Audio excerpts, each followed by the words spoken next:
To see tomorrow's PC, look at today's Macintosh. Byte magazine recently said, "It would not be an exaggeration to describe the history of the computing industry for the past decade as a massive effort to keep up with Apple." And with the launch of Windows 95, it appears that effort continues. But while Windows 95 represents a substantial step forward for the PC world, it still falls short of the standards set by the Macintosh.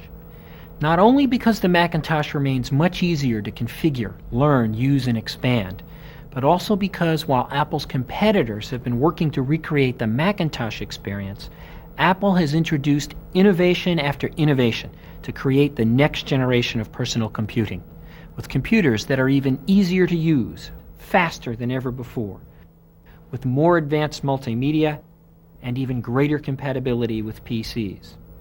We'll explore these points in more detail in the rest of this video.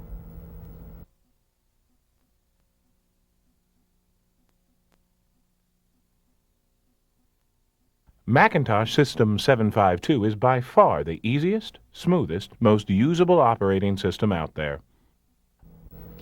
Many PC users expected Windows 95 to make the PC as easy to use as the Macintosh.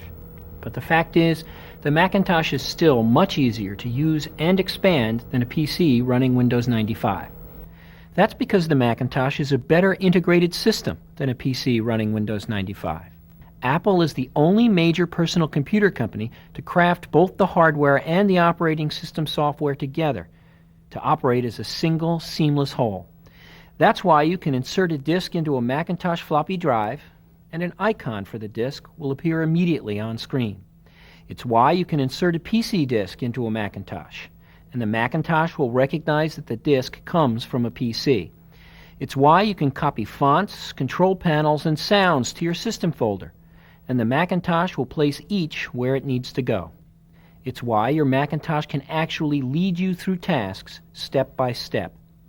And it's why you can expand a Macintosh so easily, adding CD-ROM drives, scanners, even additional monitors, so you can work across two screens with an integrated workspace. And you can do all this in practically no time at all. This tight integration between hardware and software is something Windows 95 can't match. Because in the PC world, one company makes the operating system and many different companies manufacture and assemble hardware systems, which means it's often up to the user to make sure all the pieces work together. For example, when you insert a floppy disk into a PC running Windows 95, nothing happens until you tell the computer to look for a disk in the drive. And when you insert a different disk, the contents of the first disk remain on screen until you choose the refresh command. And if you make a mistake and try to open a file from a disk that's no longer in the drive, Windows 95 will tell you that the directory name is invalid, and it's up to you to figure out what that means. This lack of hardware-software integration doesn't just make the PC harder to use than a Macintosh. It also makes the PC harder to expand. If you're like most computer users, you never seem to have enough hard disk space. So let's see what it takes to add a second hard disk to each of these new computers. The Macintosh has a built-in SCSI expansion connector, so to add a second hard disk, all we have to do is plug it into the computer, plug in the power cord, and turn on the disk and the Macintosh.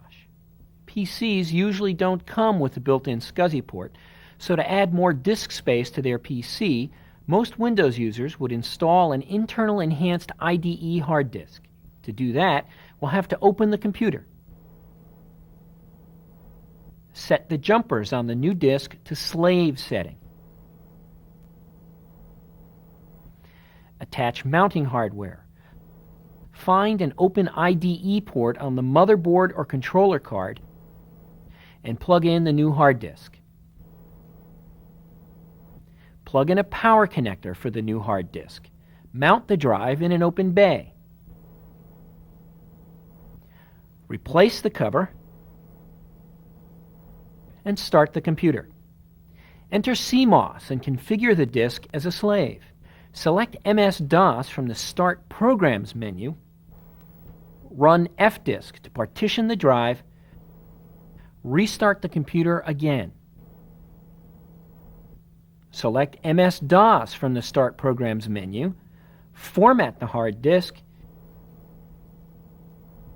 then exit MS-DOS.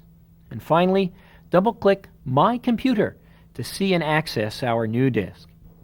It isn't just more difficult to install a new hard disk on a PC. It can be harder to use the new disk as well. For example, let's move an application from our original hard disk to the new hard disk to take advantage of its storage space and speed. On the Macintosh, all we have to do is move the application from one disk to another.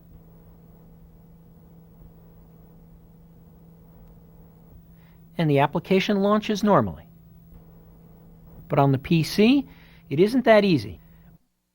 When we move an application to the new hard disk, it may fail to open, which in this case means we'll have to reinstall the whole program. You'll run into hardware-software integration problems more often than you might think with a Windows 95 PC. For instance, let's say we just purchased a new computer and we want to build a small network so that all our computers can share the same printer. We'll use Ethernet for high performance. All Power Macintosh computers come with Ethernet networking hardware and software built in, so all we have to do is connect our computers and printer to an Ethernet hub, select EtherTalk in the network control panel, and select the printer in the chooser. That's 3 simple steps. Now, let's see what it takes to connect our new PC. Most PCs don't come with networking cards built in. So, to get the same Ethernet printer sharing capability on the PC, we'll have to install Ethernet cards in each computer. That's 11 steps for each one, and it's just the beginning. Next, we have to configure one computer as the print server.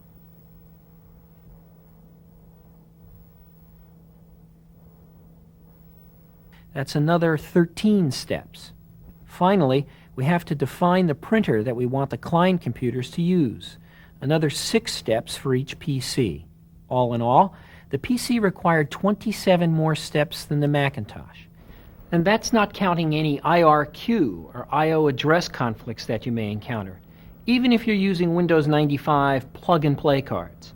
Because even with plug-and-play, PCs still have a limited number of IRQs and I/O addresses. So the more peripherals you add, the more likely it is that you'll have to resolve IRQ and I/O address conflicts. We've seen that the integration of the hardware and software make the Macintosh easier to use and easier to expand. It also makes the Macintosh easier to troubleshoot. If a problem occurs on a Macintosh, the most common solution is to disable an extension or control panel. But with a PC running Windows 95, correcting problems may force you to edit system files, like win.ini, system.ini, system.dat, or ms-dos.sys. Which brings up another interesting point. Many people thought that Windows 95 would be the end of DOS as we know it. But the fact is, DOS is still present in Windows 95. To see what this means, let's look at one of the most well-publicized features of Windows 95 is shortcuts. A shortcut acts as a reference to a file or application. It's a simple idea in concept. In practice, though, Windows 95 shortcuts are more complex because they're based on DOS path names. So, if you happen to move the original file, thereby changing its DOS path name, the shortcut may not be able to find it. Now, the Macintosh has shortcuts too, known as aliases. In fact, the Macintosh has had them since 1991. And unlike Windows 95 shortcuts, Macintosh aliases maintain their links to their underlying files, even when you move the original file to a new folder or to a new hard disk. You can even attach an alias to an intercompany email and send it over the network.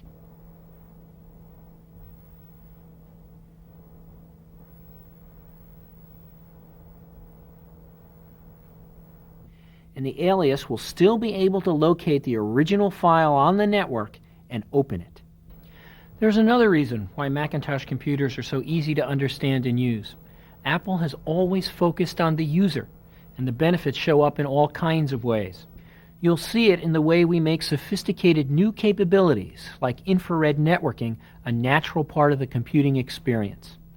So you can establish a wireless connection with your Macintosh PowerBook as easily as you would make a normal network connection. Or consider the Internet. Apple makes it easy to connect to the Internet and surf the World Wide Web. That's one reason why more people use Macintosh to access the Internet than any other brand of personal computer. And with Apple's new technology, CyberDog, we're making the Internet as easy to use as the Macintosh itself. CyberDog actually allows you to embed Internet links in documents created by any application that supports OpenDoc. Suppose I'm a school teacher preparing a lesson plan on astronomy, and I know there's some good material on the Internet. CyberDog's Notebook is a place to store your favorite Internet locations and email addresses. So, I can simply drag and drop an Internet location from the notebook into my document. CyberDog will connect to that site and display the results in the document. So when my students open it, they'll be taken directly to the site I embedded. No need to waste time surfing the Internet for relevant data. So why is a Macintosh easier to use than a PC with Windows 95? Because the Macintosh hardware and software are more tightly integrated than the PC. Because the Mac OS is graphical from the ground up. And because, from the very beginning, Apple has focused on the needs of the user to help make you more productive more quickly.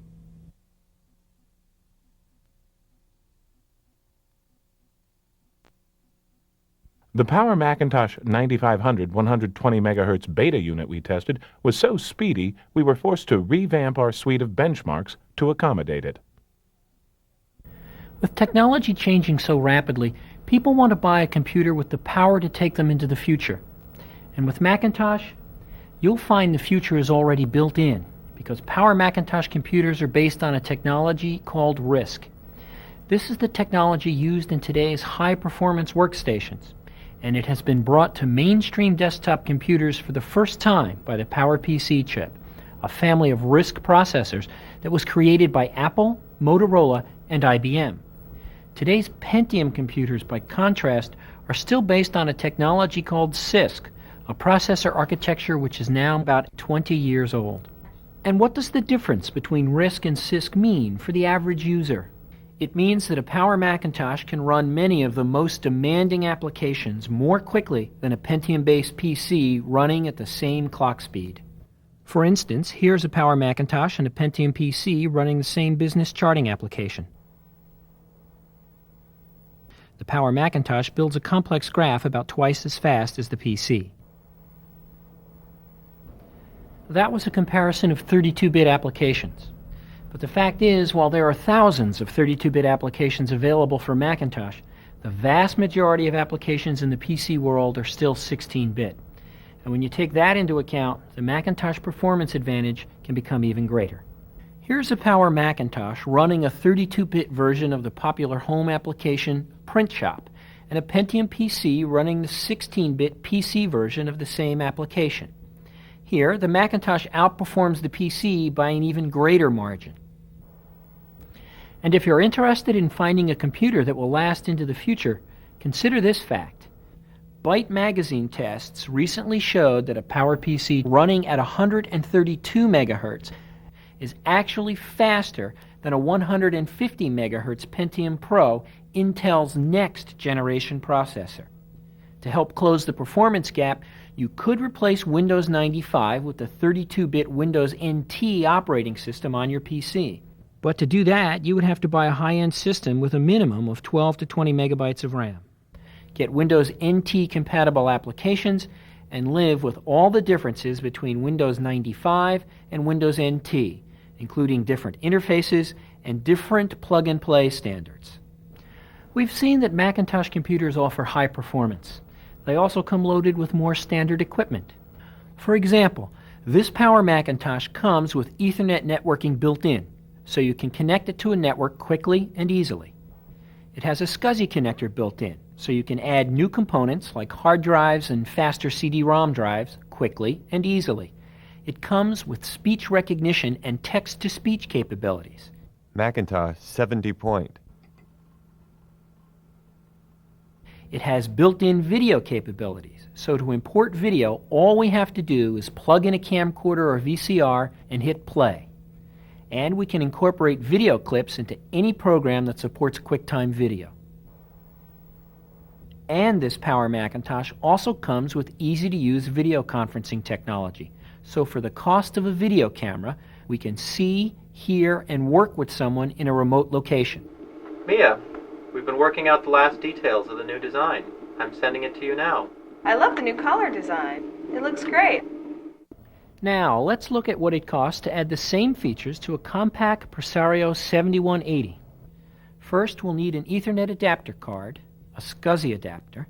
For speech recognition and text-to-speech, we'll have to buy and install some additional software. This package is only available if you also buy a sound card.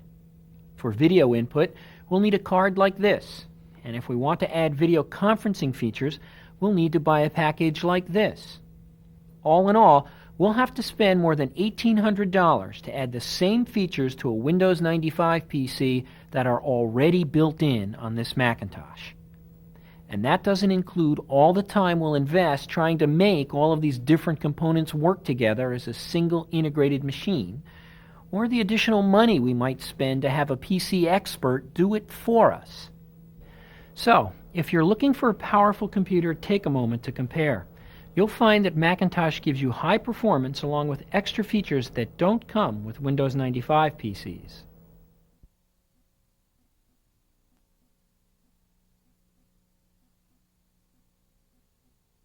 If you're shopping for a home computer because you want to join the multimedia revolution, there's only one sensible choice. Get a Mac. Many experts say multimedia is the real future of computing, as CD-ROM, video, television, and animation all come together on your desktop computer. And according to a leading market research firm, 72% of multimedia developers use the Macintosh to develop their titles.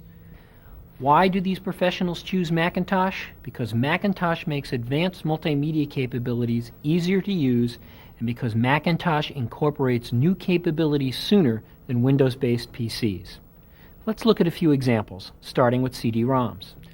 Macintosh computers have a single built-in standard for sound and graphics, so you can play most CD-ROM titles without reconfiguring your Macintosh at all.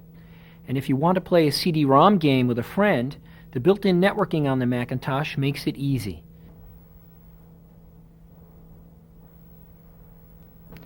In the PC world, using CD-ROM titles is more complicated. Many of the most popular CD-ROM titles aren't written for Windows 95.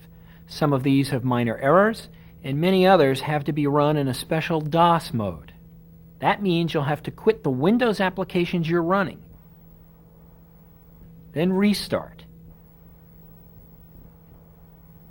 Next, let's look at speech recognition. Many PC makers say that someday you'll be able to tell your computer what to do and it will obey. That concept is a reality on the Macintosh today because the Mac OS comes with built-in speech recognition and a built-in scripting language called AppleScript. Using these tools, you can create a voice-driven command that will automatically bring up your personal workspace on your Macintosh. Macintosh, this is Mike. Hello, Mike. Let me set up your workspace for you.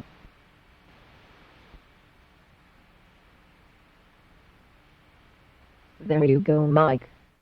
Most PCs, by contrast, have no built-in speech recognition, so we'd have to purchase and install the necessary hardware and software ourselves.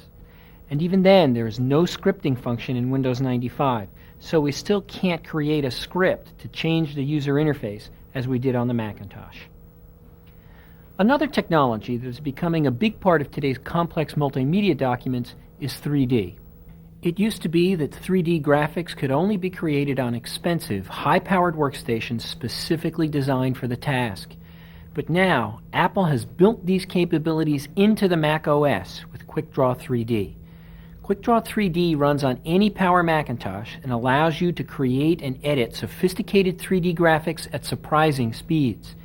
And because QuickDraw 3D is an integral part of the operating system, you can even work with 3D objects using Simple Text, the editor that comes bundled with every Macintosh.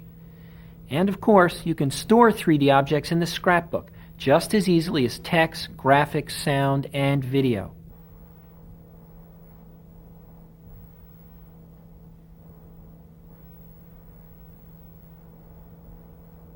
With Windows 95, 3D is not part of the operating system, which makes it hard to share 3D objects between programs.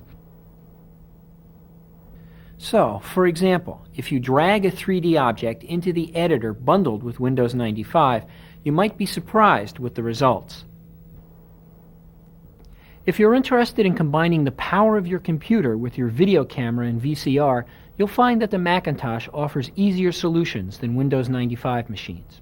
For instance, this Power Macintosh comes with the video input and video output capabilities built in. So if you want to create video to share with others, you can simply assemble your movie segments, preview your work on the Macintosh,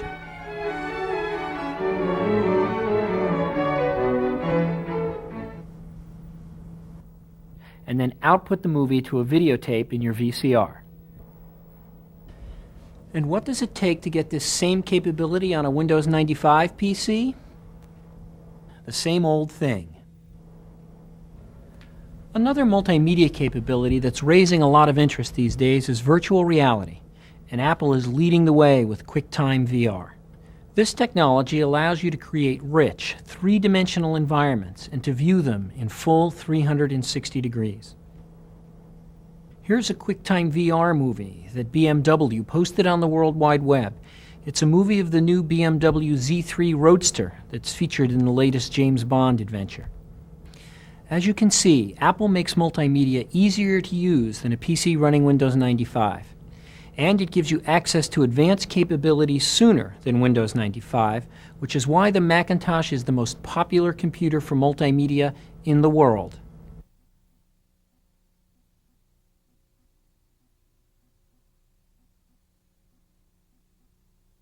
Apple has once again pushed closer to the holy grail of computing, a single machine that can operate DOS, Windows, and Macintosh programs. You might say, okay, Macintosh is still much easier to use than a PC running Windows 95, and it offers advanced multimedia that I can't get with Windows 95. But there are a lot of PCs out there in the world, and I need a computer that's compatible with them all. The good news is, with a Macintosh, that's precisely what you have. Because every Power Macintosh sold today comes with the ability to read from and write to PC disks. So we can take a document created in Microsoft Word on a Windows 95 PC and open it on our Macintosh. Another big argument for Windows is that there are Windows applications that aren't available in a Macintosh version. But the fact is, you can run just about any Windows application on your Macintosh as well. You can use an emulator program like Soft Windows, or for better performance, you can install a PC compatibility card. This solution adds a Pentium processor to your Macintosh, so you can toggle between Windows and Macintosh programs without restarting your computer. So, for example, on this one Macintosh, we could copy an image from Microsoft Paint for Windows 95. Then paste that image into a Microsoft Word for Macintosh document running under the Macintosh operating system. And because we have both a Power PC processor and a Pentium processor in this Macintosh, we can do two things at the same time. For instance, I can download a file from the World Wide Web with my Macintosh and switch over to my Windows Word processor and continue working.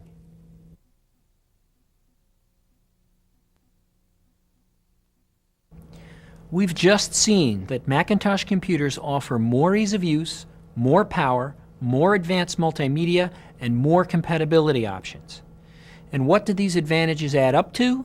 More satisfied customers. In survey after survey, Macintosh customers have indicated that they are more satisfied with their computers than users of PCs. In a recent survey of 50,000 computer users conducted by Computer Intelligence Infocorp, Macintosh won the highest ratings from business, home, and education users alike.